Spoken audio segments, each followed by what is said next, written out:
When I was a kid, I thought SpongeBob was all about pure chaos and Krabby Patties. But watching it as an adult, you start to notice something interesting. Little moments that feel oddly familiar.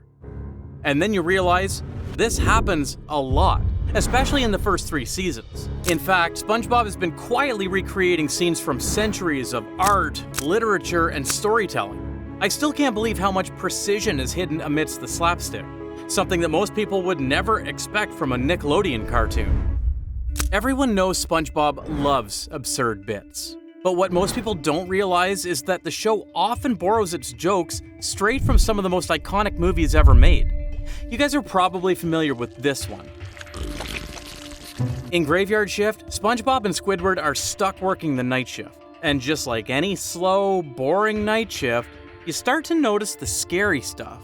Lights flicker, someone gets dropped off by a bus in the middle of the night, and then suddenly, every kid in our generation got totally caught off guard.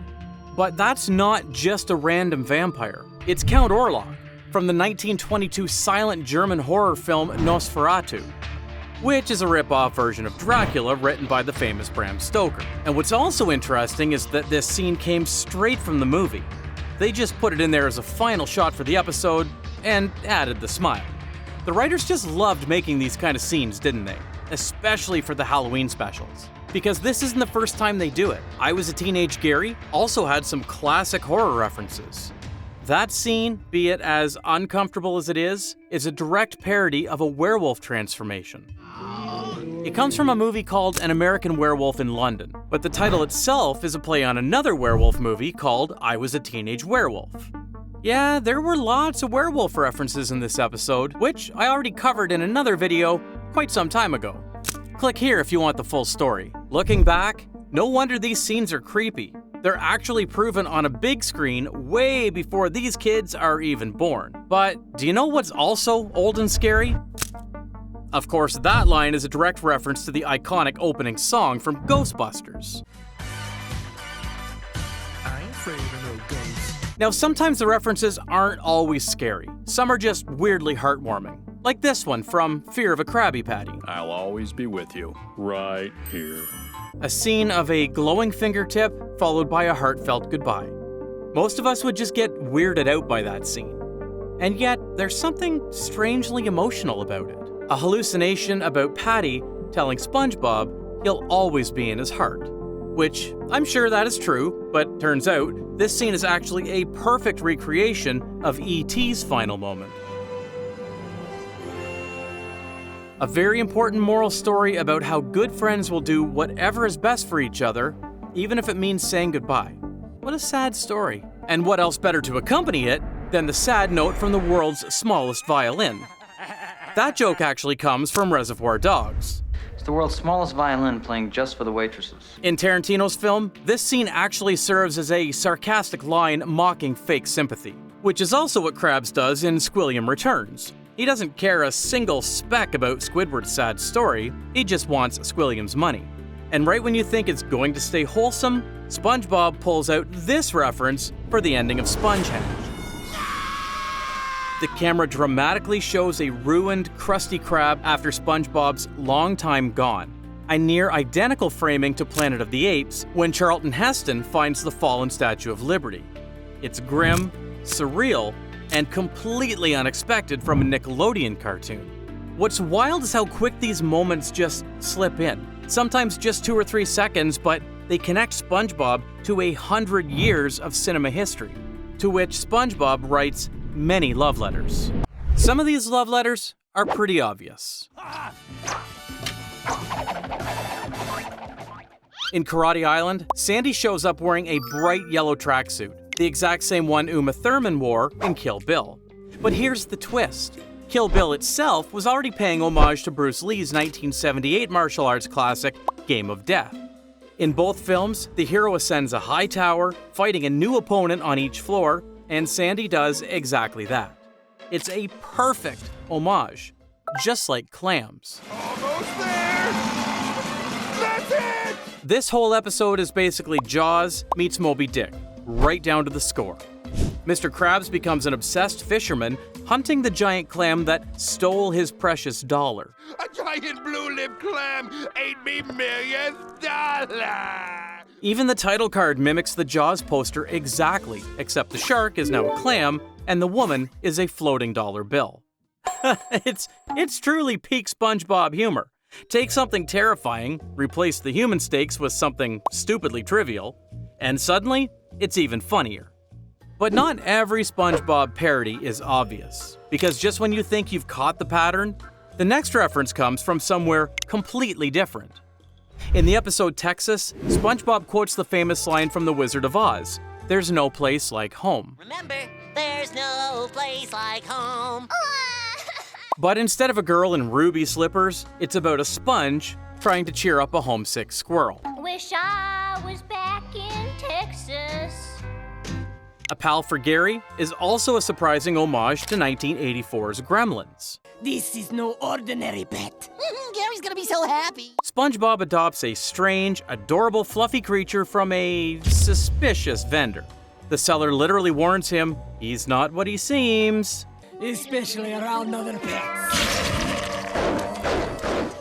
And like Gremlins, the creature turns into a monster if he's fed after midnight. Only this time, SpongeBob is completely oblivious while his pet snail fights for his life. Also, if you pause that same episode, you'll catch a smaller reference. SpongeBob's bookshelf features works by T.S. Halibut, a fishy parody of the great poet T.S. Eliot. It's subtle, but it shows you what kind of writers this show had. People who slipped their favorite art into every corner of Bikini Bottom. It's a parody, yes, but also a quiet kind of admiration. After all, animation isn't isolated from the rest of media. It's part of the same creative ecosystem, just one art form borrowing from another. Everything can fit together in art as long as you know where to use it. And what's wild about it is how unsettlingly deep some of those moments go. Scenes that look like throwaway jokes at first, but the more you recognize what they're referencing, the more you start to wonder how they ever made it into a kids' show. Squeaky Boots looks like just another story about a workplace scam, until you notice something deeply haunting. The second half of the episode plays into Mr. Krabs' guilt, his paranoia, and the squeaky sound that won't stop echoing in his head. I can still hear it! It's a play on Edgar Allan Poe's The Telltale Heart. Even his final outburst It's a squeaking of the hideous boots! mirrors Poe's narrator screaming, "It was the heart!" SpongeBob always found a way to use classic tragedy to explore simple emotion, like the next one from Something Smells. SpongeBob? It's a reference to the classic The Phantom of the Opera. SpongeBob hides his face in shame, shrouded in a cloak, playing a woeful tune on the organ to mourn his ugly face. It's all the same visual language as the 1925 silent film, just reimagined through bad breath and melodrama.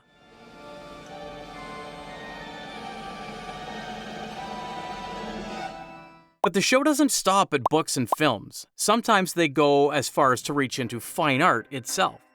In Squidward the Unfriendly Ghost, there's one scene showing SpongeBob and Patrick carrying Squidward in front of an aquatic version of the French painting La Troupe de Mademoiselle Eglantine. Only in the SpongeBob version, the painting's called Troupe de Poissons and features 4 dancing fish instead of 4 elegant ladies. The reference doesn't end there, because as the scenes played out, Squidward kept complaining about too hot or too wet. But when he gets to the painting, he says, Toulouse-Lautrec, which is a play on the artist's name himself, Henri de Toulouse-Lautrec. Damn, SpongeBob may be chaos on the surface, but deep down, it's art school humor. And once you start noticing that, you realize the same pattern shows up everywhere, even in SpongeBob's version of comic book heroes.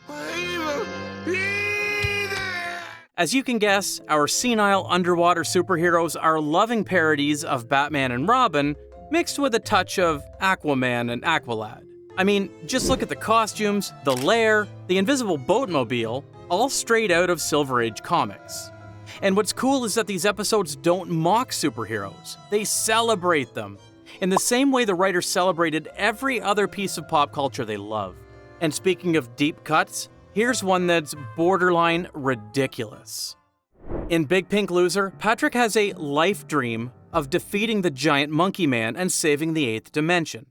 Sounds insane, until you realize it's a direct shout out to the 1984 cult classic, The Adventures of Buckaroo Banzai Across the 8th Dimension.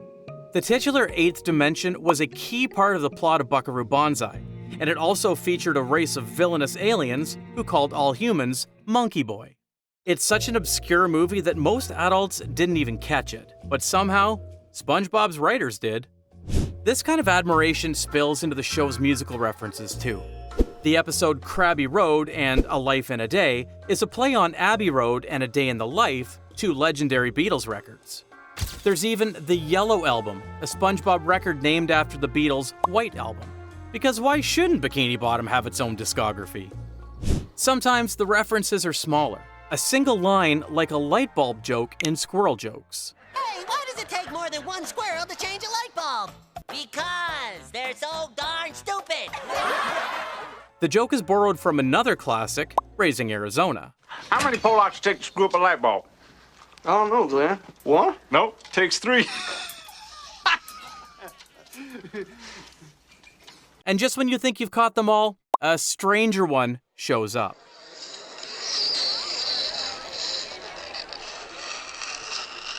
A gag about a sailor scratching a chalkboard to quiet a crowd before the monster hunt begins.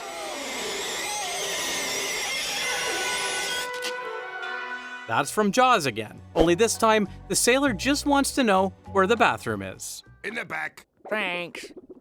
Looking back, it's easy to call SpongeBob random. But the truth is, there is nothing random about it. Every absurd moment hides a small reflection of the world outside, from silent films to classic poetry. And maybe that's why it still connects even decades later. SpongeBob has always borrowed from art to celebrate. I think that's what makes it timeless. Because even when it's joking, it never talks down to you.